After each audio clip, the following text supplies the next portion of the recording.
Hi guys, this is Kyle, and I'm just kind of building off of tips on the jerk to help you guys out.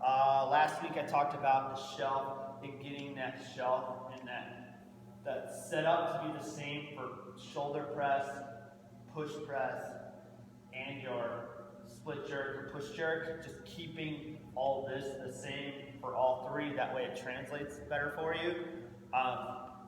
So this week I'm going to talk about the dip and the drive for that dip or for that jerk or the push press. And the reason I teach this is more for a beginner person, and I'll explain what we're looking at. So if we're push pressing or if we are doing our push jerk or split jerk, what we have is a dip, which is straight down. I see a lot of people, the mistake is they go into a squat and they want to throw the bar forward. That's incorrect. We want to keep the body nice and vertical, so that torso, this part, should stay straight up and down when I dip. So it is, if you work out at our gym, we go from position 3. That same dip is here. It's not a squatting dip. So that dip from position 3 is going to be very similar as this dip here. So you would dip, push, or if we're doing our split jerk, we would dip, drive our head through. So the reason we like that vertical torso is because if you start kicking back, more than likely that bar, when it's heavy, it's going to start falling off the shoulder, and then also you're probably going to throw the bar forward, which gets people chasing it down or missing lifts.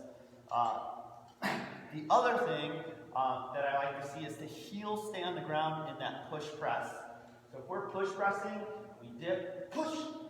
What I see a lot with inexperienced lifters or beginners, they tend to dip and they want to go under their toe. But if you notice when I did that, I went forward.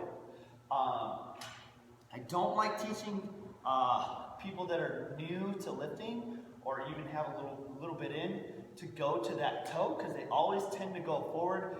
They're not able to, finish back with that on the toe position. So I like to teach them to just fire, everything nice and straight, heels stay on the ground, and they tend to get a better bar path rather than if they go onto their toe, they tend to push forward, and then I'll even see that sometimes. Then what do you think is going to happen when they jerk? They're going to go, it's heavy, they're going to dip, they're going to drive, they're going to push it forward, they're going to go into their split, but then they're going to be like, oh man, the bar was forward, or I couldn't get my head through. So I like to teach that heel down on the push press so they can get a better bar pass, and just help that translate when they go into that dip for the jerk.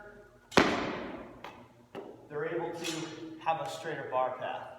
I hope this makes sense to you guys. If you have any questions about it, feel free to give me an email or shoot me an email or contact me. My email is kyle@crossfitolaf.com. Yeah, again guys, this is for more beginner to intermediate guys. Anyone who I see getting on that toe, it's really kind of pushing that bar forward. I see that translating into their heavy jerks, and they start moving things. It just gets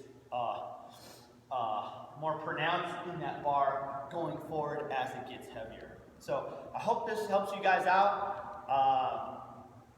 Good luck with your jerks and your push press, and enjoy your Olympic lifting.